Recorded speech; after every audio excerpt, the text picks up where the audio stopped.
Assalomu alaykum, hurmatli ustozlar, aziz talabalar. Universitetimizda tahsil olib, o'z iste'dodi va intilishlari evaziga e'tirof etishga arzigulik natijalarga erishayotgan yoshlarimiz haqida so'zlovchi iste'dod loyihasining navbatdagi sonini e'tiboringizga havola etamiz. Loyihamizning bugungi mehmoni Termiz davlat universiteti O'zbek filologiyasi fakulteti 2-bosqich talabasi Muharram Qarshiyeva. Assalomu alaykum. Assalomu alaykum. Taklif uchun kattakon rahmat. Sog' bo'ling. Muharram, avvalambor o'zingiz va yutuqlaringiz haqida qisqacha to'xtalib o'tsangiz. Men Muharram Qarshiyeva, Termiz davlat universiteti talabasi. Shu paytgacha bir qancha tanlovlarda qatnashib, munosib o'rinlarni egallaganman.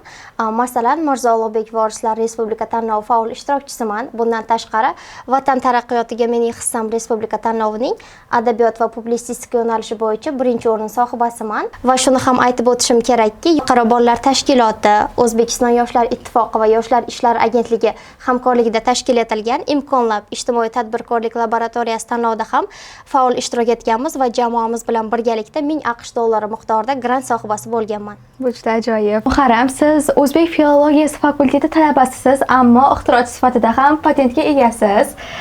Gumanitar soha vakili sifatida sizda texnik g'oyalar qanday tug'iladi? Menimcha, insonning qaysi sohada o'qishi uning tafakkur doirasini cheklab qolmaydi. To'g'ri, men O'zbek filologiyasi fakulteti talabasiman.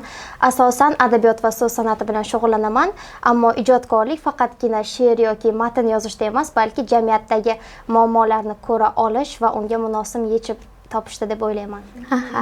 Til bu tafakkur muhandisligi, ixtiro esa o'sha tafakkurning amaliy shaklidir. Muharram, siz jamoangiz bilan birga bir loyihani olib chiqqansiz, ya'ni aqlli hassa loyihasi. Aynan shu loyiha haqida ham qisqacha to'xtalib o'tsangiz. Bu loyiha shunchaki tanlov uchun qilinmagan, albatta. Bizning asosiy maqsadimiz insonlarga oz bo'lsa-da foyda keltirish. Ko'z ojiz insonlar ko'chada harakatlanayotganda bir qancha muammolarga duch kelishadi. Biz yaratgan aqlli hassa esa ko'z ojiz insonning yolg'iz va mustaqil harakatlanishida bir qancha qulayliklarni amalga oshiradi.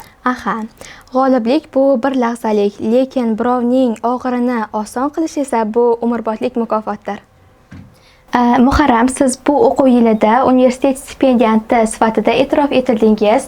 Bu sovringa erishishingiz ortida qanday mashaqqatlar yotibdi? Har qanday yutuq ortida tinimsiz mehnat turadi. Universitet stipendiyasini qo'lga kiritish mendan nafaqat darslarni a'lo o'qish, balki ijtimoiy, ilmiy faollikni ham talab qildi. Ba'zida bir vaqtning o'zida ham dars, loyiha va tanlovlarga qatnashish oson bo'lmagan, albatta. Lekin maqsad aniq bo'lsa, inson vaqtini ham, kuchini ham to'g'ri taqsimlay oladi deb o'ylayman. Tushunarli. Eng katta mukofot bu maqsadga erishish emas, aksincha o'sha yo'lda qanday insonga aylanganimizdir. Muharram, siz Yoshlar akademiyasi liderlarining ham faol a'zosisiz. O'zi Yoshlar akademiyasi nima va sizga qanday mas'uliyatlar yuklaydi va bu tashkilot sizga nimalar bera oladi? Yoshlar akademiyasining asosiy maqsadi iqtidorli yoshlarning tashabbuslarini qo'llab-quvvatlash va ularni amalga oshirishda amaliy yordam ko'rsatish. Innovik, Mirzo Ulug'bek Vorislari, Half Price kabi ko'rik tanlovlarga faol ishtirok etgansiz. Aynan o'sha ishtirokingiz sizga qanday ko'nikmalar bergan? Bu loyihalar meni har tomonlama shakllantirdi. Eng avvalo jamoa bilan ishlashni o'rgandim. Bundan tashqari hakamlar oldida o'zini qanday tutish, o'ziga ishonch bilan gapirish va ular bergan savollarga aniq va ravon javob berishni o'rgandim. Va sizga beradigan so'nggi savolimiz, Termiz davlat universiteti siz uchun? Termiz davlat universiteti men uchun bilim olish, o'z ustimda ishlash va kelajagimni qurish uchun asosiy maskan. Ajoyib. Yaqinlaringizga dil izhorlaringiz bo'lsa, yo'llashingiz mumkin. Meni shu paytgacha qo'llab-quvvatlab kelgan oilamga, bundan tashqari barcha ustozlarimga o'z minnatdorchiligimni bildiraman va shuni ham aytib o'tishim kerakki, meni ilmiy rahbarim doim qo'llab-quvvatlab keladilar. Filologiya fanlari bo'yicha falsafa doktori Mansur Hamidov ustozimga ham o'z minnatdorchiligimni bildiraman. Sizlar bilan iste'dod loyihasining navbatdagi soni bo'ldi. Sahifalarimiz orqali bizni kuzatishda davom eting.